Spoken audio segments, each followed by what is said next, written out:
If I controlled a country for 24 hours with absolute authority, the first thing I'd do is pass emergency laws that stabilize daily life and remove the main triggers of unrest.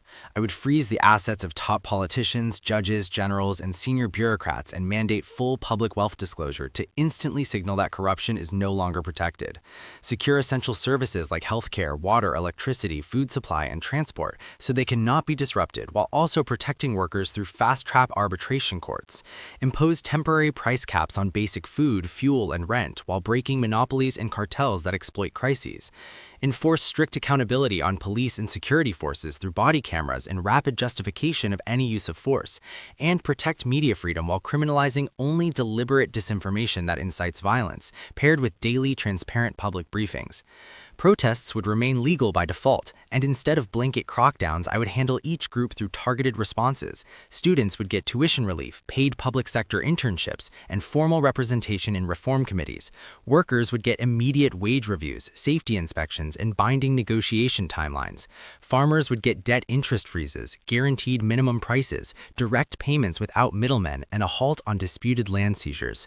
Religious or ideological protesters would face zero tolerance for violence or hate speech, but be engaged through neutral mediators to avoid martyrdom.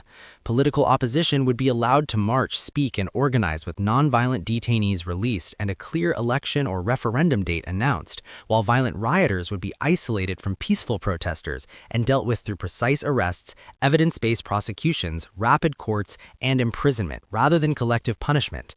I would explicitly avoid internet shutdowns, mass curfews, military intimidation of civilians, or lethal force, because real control in 24 hours doesn't come from fear, but from restoring predictability, legitimacy, and the sense that grievances are being addressed with timelines instead of ignored. As a dictator assuming absolute control over a country for a mere 24 hours, I would immediately issue emergency decrees to enact sweeping reforms aimed at fostering long-term equity, sustainability, and stability, starting with the establishment of a universal basic income program funded by a progressive wealth tax on the top 1% in corporations, providing every adult citizen a monthly stipend at the poverty line to combat inequality and boost the economy through asset seizures for non-compliance. Simultaneously, I would overhaul environmental protections by banning new fossil fuel projects, mandating a 5-year transition to renewables with nationalization threats for resistant industries, and expanding protected natural areas by 50%, enforced via severe fines or imprisonment. Education and healthcare would be fully nationalized, absorbing private entities into a free, publicly funded system with quality oversight, reallocating military budgets to eliminate fees and costs. An anti-corruption framework would impose zero tolerance with mandatory asset declarations for officials, lifetime bans and forfeitures for convictions, and a new independent agency with broad powers. Digital rights reforms would require government transparency in data practices while banning private data sales without consent, though expanding state surveillance for security. And governance would see the dissolution of parliament for snap elections in 6 months under proportional representation, with mandatory voting, term limits, and online access to reduce polarization, all broadcast nationwide and distributed digitally for immediate effect.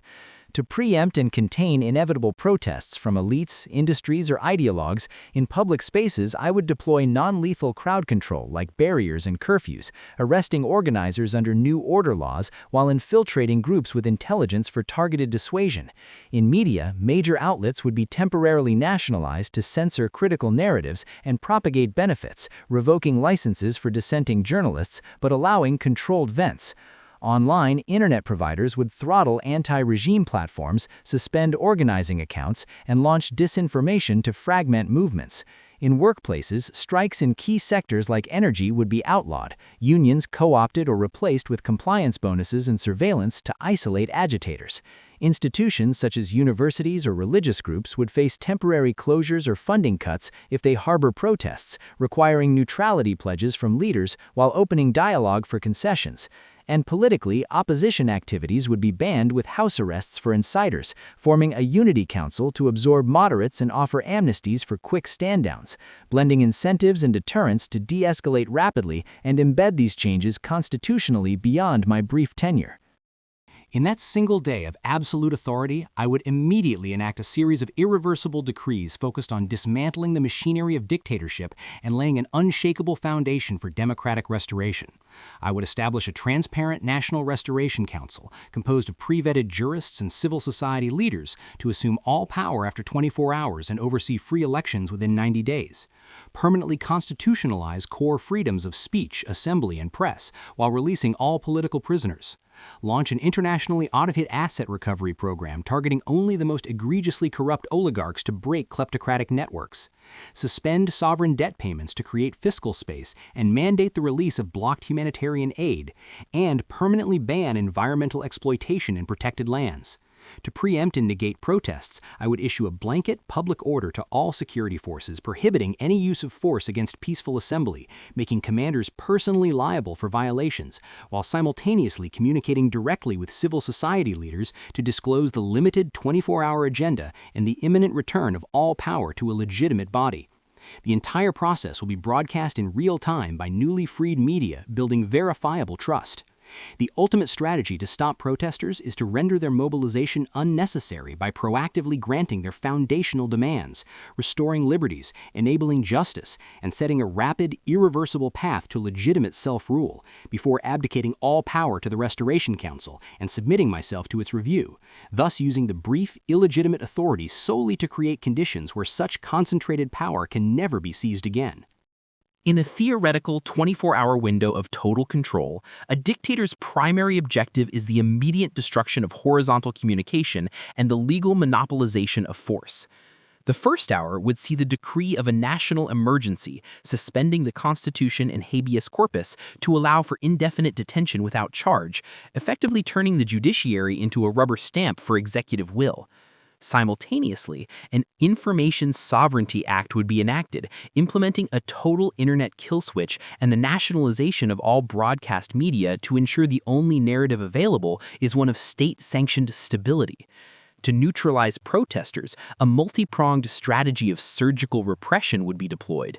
Students and intellectuals would be silenced by an immediate mandatory closure of all universities under the guise of a national holiday, while labor unions and essential workers would see their industries militarized, with any strike action reclassified as economic treason, punishable by military tribunal. To prevent the military itself from defecting, a parallel security service composed of hand-picked loyalists would be established to monitor and, if necessary, purge the traditional officer corps.